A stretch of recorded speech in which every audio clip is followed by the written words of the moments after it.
Hi, good morning mga vlogmates. Today, day 2 natin dito sa Marrakesh and ang ating itinerary is papuntang Atlas Mountain, Berber Village, mga iba't ibang villages nila, yung mga native or origin nila. And then, pupunta tayo sa Agafay Desert kung saan tayo magka-camel ride. Pero before starting the day, we have nag-set up, meron tayong breakfast at kasama ito sa Riyadh El Zohar booking, so free breakfast.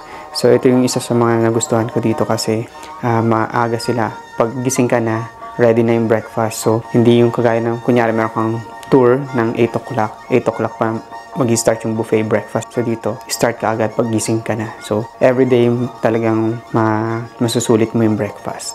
So see you later mga vlogmates. Hi vlogmates! Before we start our second day, please also watch our first day in Morocco.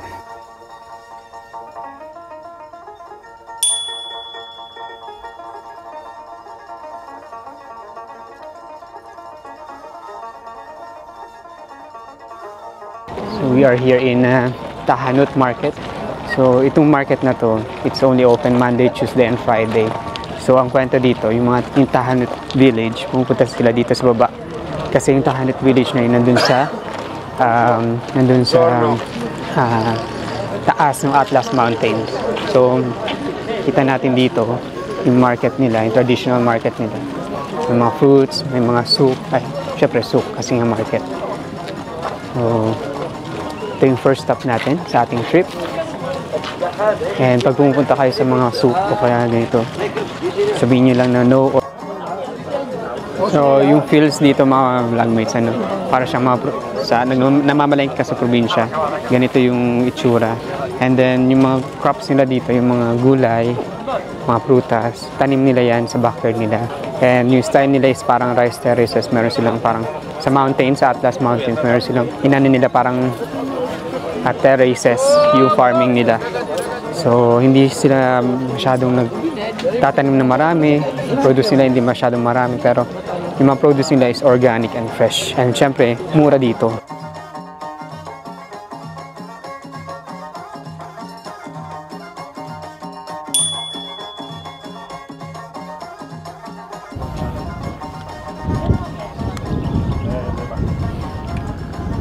So nandito tayo sa ating second stop at makikita niyo sa likod ko, there's a river and then may mga camel doon, and dito talaga yung stop nila for breakfast. And ito yung nasa likod ko rin, yung Atlas Mountain. Ayan, so napakaganda.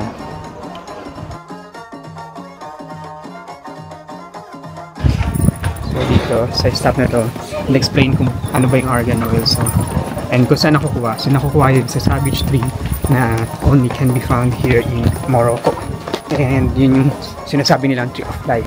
So yung argan oil, pwede siya for cooking and for body. So malalaman mo na maganda yung quality ng oil pag for body, wala siyang smell. For cooking, meron siyang cert. So dito na tayo sa shop. So nagbebenta rin sila ng iba't ibang products made from argan oils or other fruits or nuts.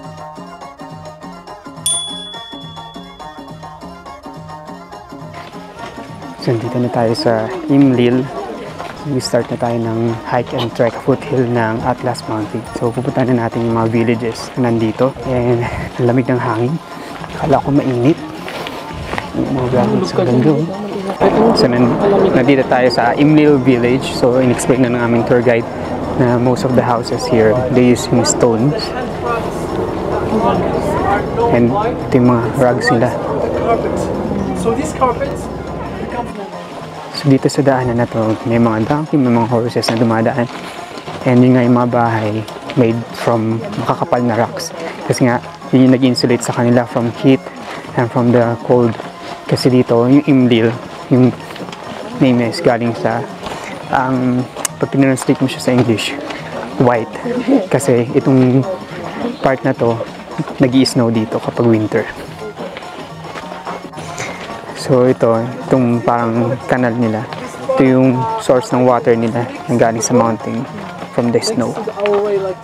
Hanggang sa mga cherry trees. At cherry tree. Ay yung mga cherries. So nag-aalay-lakad pa rin tayo mga vlogmates. Marami pa rin mga puno. Nakakarinig ang stream. Ganda.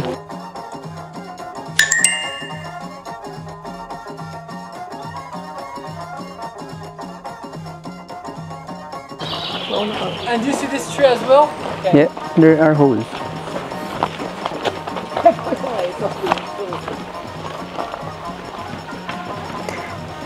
You need some help? Medyo mabato mga vlogmates yung daan. So, kailangan mo talaga dito ng magandang shoes, comfortable shoes and outfit. Yan. So mga vlogmates, ito ay isang walnut tree. So maraming purposes yan at nakita nyo meron mga parang hinukit o kinerve dyan. Dahil first, medicine. Tapos second, makeup. Ginagawa nila yung makeup, lalo na yung dahon. And the third one is marriage. So, sinabi nung tour guide namin na yung marriage dito sa lugar na to. Kasi Islamic country sila and hindi pwedeng, alam mo yun, na magsama yung lalaki pati babae. So, basically, yun nandito. Kunyari, nandito yung lalaki and then mag-eye contact sila nung sa babae. Ang gagawin dyan, meron silang paper or something na communication na lagay nila sa ilalim ng stone. Tapos yung babae na kinai-contactan niya pupunta dun sa stone tapos kunin yung paper. And then dun na mag-start yung process ng like marriage. So here 7 days daw kasi nga yung mga village, maraming mga village dito at kailangan imbitahan lahat. So yun yung story kung bakit ganun yung itsura ng puno, ng walnut tree. Tapos yung walnut tree daw maganda raw yung medicine niya, yung benefit niya for toothache, sa pain ng ngipin. Didikdikin mo lang yung bark or yung wood or yung leaves tapos lalagay mo lang siya sa ngipin. That's it.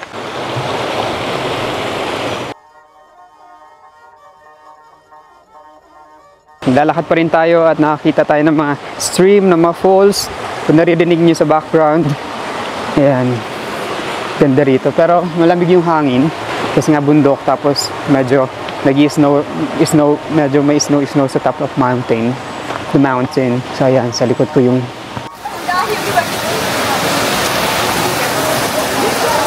wow, napakaganda rito mga vlogmates.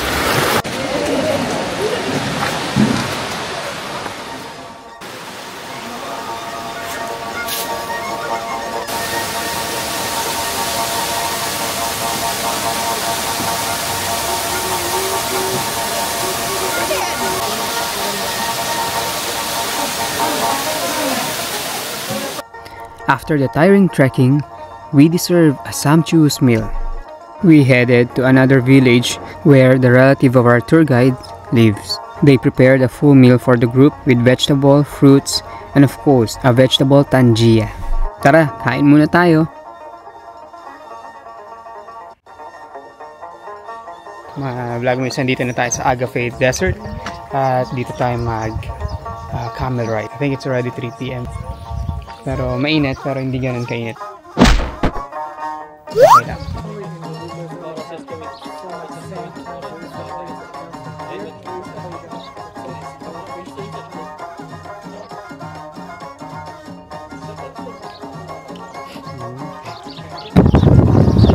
Ayan mga vlogmates, ready na nila mga camels. So sumakay na yung isa namin kasama.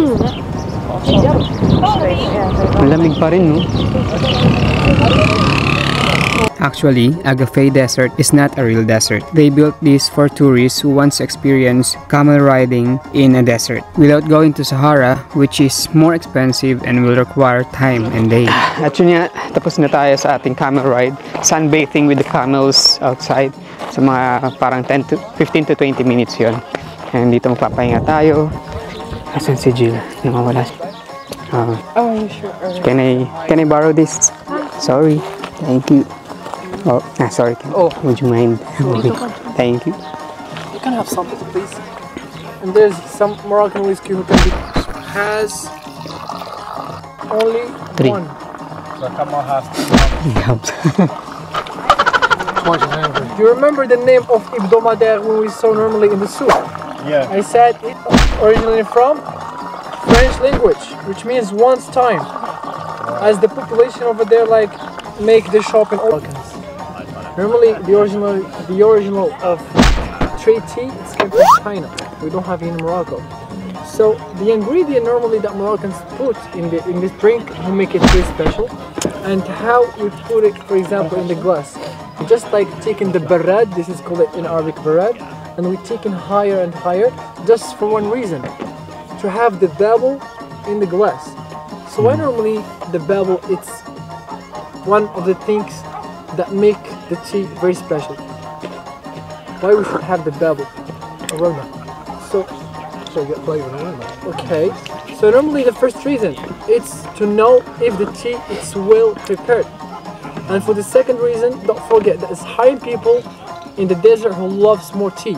So as you can see, this is no more bubble, but instead this Saharian tea, you will find just a few of the drink, but a lot of bubble. Because over there it's Sahara, there is 10. So before we end our tour, we went to this very beautiful spot.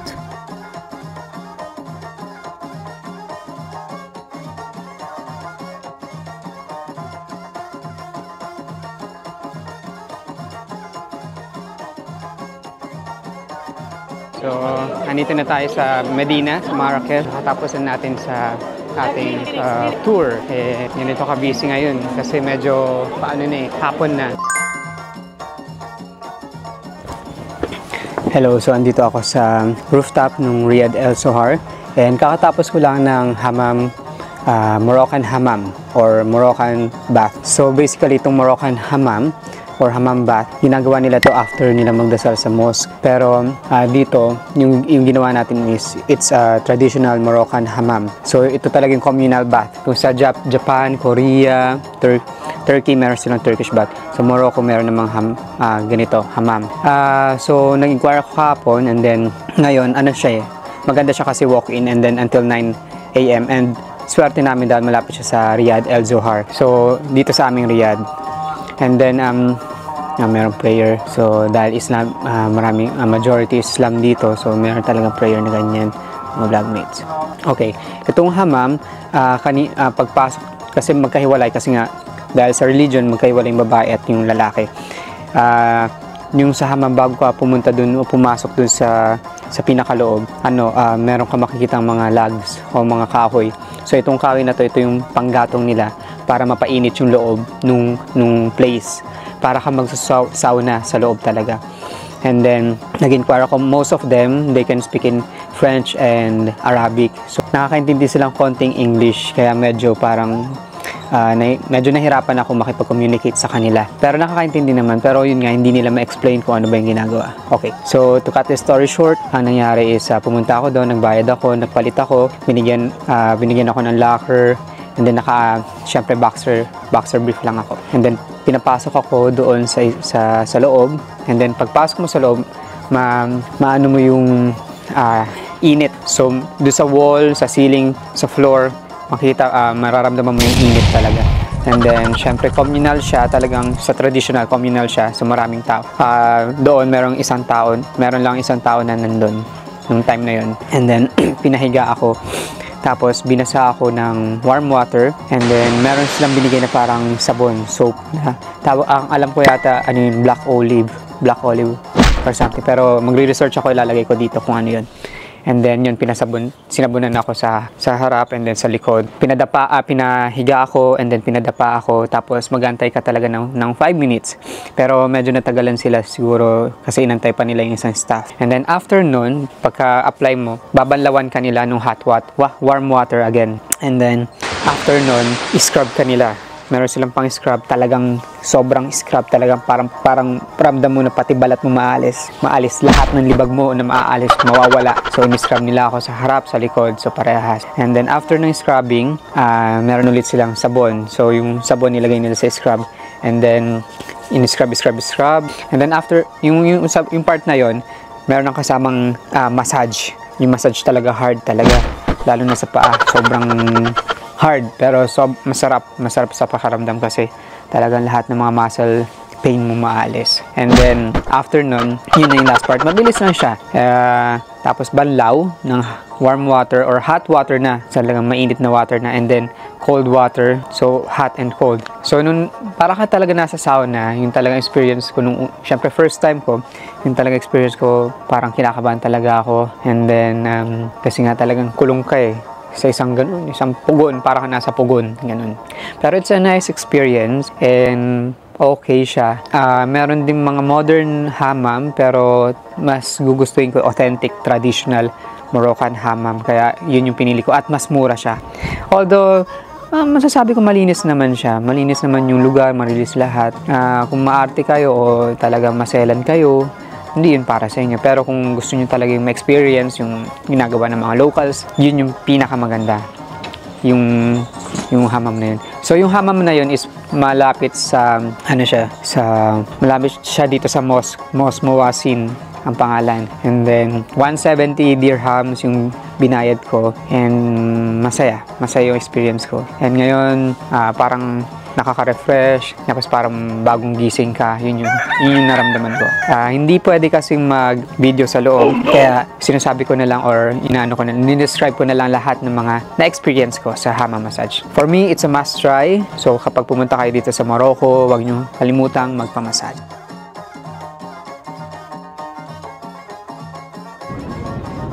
Tayo makakain.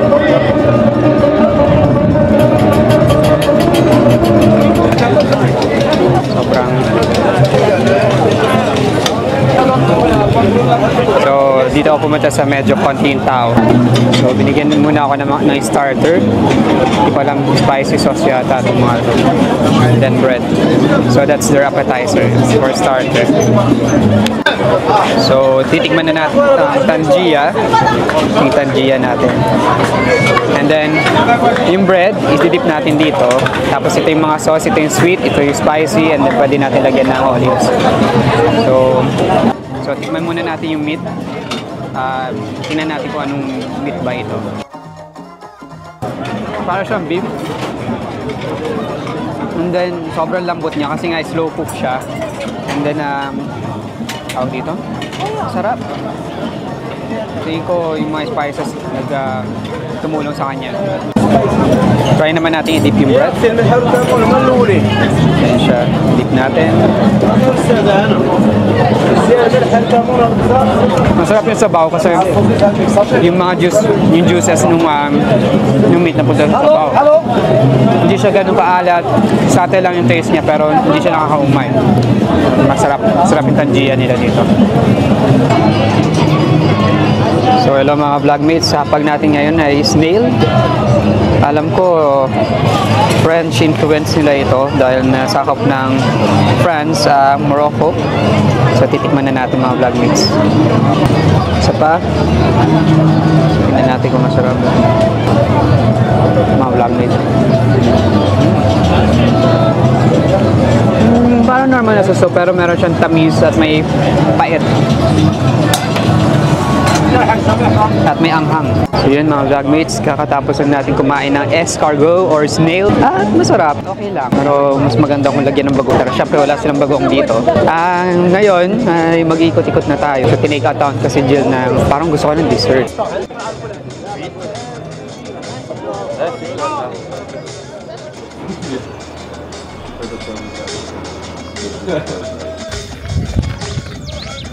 Ay, Prince of Persia dun eh. And